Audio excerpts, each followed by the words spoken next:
Olá! Então, nós vamos falar sobre a competência 4. E o que a competência 4 vai avaliar? Ela vai avaliar o seu conhecimento dos mecanismos linguísticos necessários para a construção da argumentação. Ou seja, ela vai avaliar a coesão do seu texto. A coesão textual, ela é muito importante para que seu texto seja bem construído, porque os conectivos eles vão ter a finalidade de ligar as palavras aos períodos, os períodos aos parágrafos e por aí vai, até a gente ter o nosso texto completo. Então, a coesão ela vai ser feita através de conectivos, sejam eles conjunções, pronomes, preposições. E quando a gente utiliza esses conectivos de forma correta, o nosso texto tem sentido, ele fica coerente, organizado. Mas quando a gente não usa esses conectivos de forma correta, o nosso texto fica confuso, pode ficar repetitivo, desorganizado, e o nosso corretor não vai entender.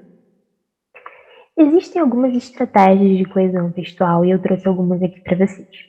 A gente tem a anáfora, por exemplo, que é quando a gente vai utilizar um pronome para retomar um termo que foi mencionado anteriormente, algo que foi mencionado anteriormente.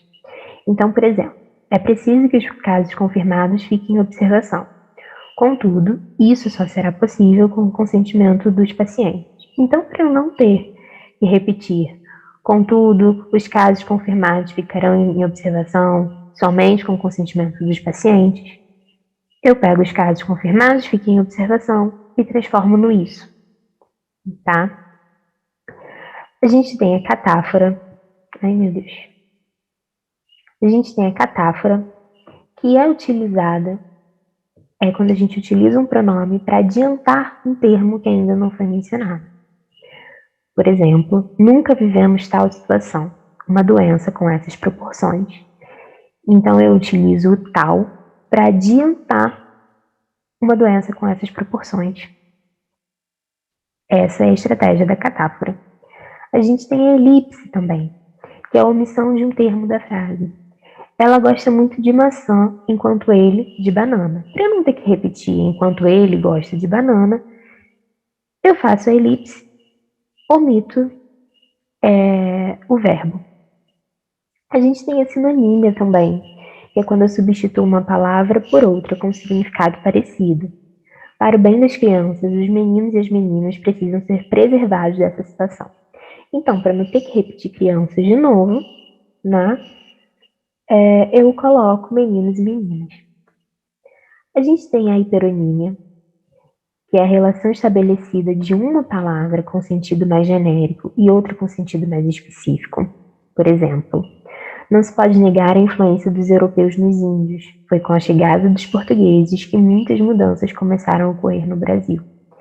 Então, eu usei europeus, que é mais genérico, né, para não ter que repetir portugueses depois, que é mais específico. E a gente também pode utilizar nomes genéricos, né, que vão substituir os mais específicos. Com a chegada dos portugueses, houve a exploração de ouro, especiaria, madeira, cultura e terra. Muitos desses itens atualmente não existem mais. Então eu uso desses itens para substituir mais genérico, para substituir ouro, especiarias, madeira, cultura, terra. Essas são algumas estratégias. Ai, mas eu tenho que saber o nome delas? Não, na sua redação não vai ser isso. Não vai pedir para você dizer o nome delas. Apenas é para que você tenha conhecimento de que existem essas estratégias que você pode utilizar. Aqui eu trago alguns conectivos que vocês podem usar entre os parágrafos, né? Principalmente o parágrafo de conclusão, lembrando que é muito importante que vocês apresentem um conectivo no parágrafo de conclusão, seja ele, portanto, por fim, logo, tá? Lembrando também que o Enem não aceita mais, no segundo parágrafo do seu texto e primeiro parágrafo de argumentação, conectivos como primeiramente, inicialmente, a princípio, tá? Substituam por sob tal viés, sob tal aspecto, porque o Enem não está aceitando mais esses conectivos no segundo parágrafo, e consequentemente são é o seu primeiro parágrafo de argumentação, tá? Então, aqui tem essa tabela com alguns conectivos que vocês podem usar entre os parágrafos e dentro dos parágrafos, tá bom? E aqui a gente tem a tabela da competência 4. Você vai tirar 200 se você apresentar bons conectivos, articular bem seu texto. 160 se tiver algumas inadequações, 120 se tiver ainda mais inadequações, e conforme for tendo mais e mais inadequações, os pontos vão caindo. Espero que tenha ficado claro, tá?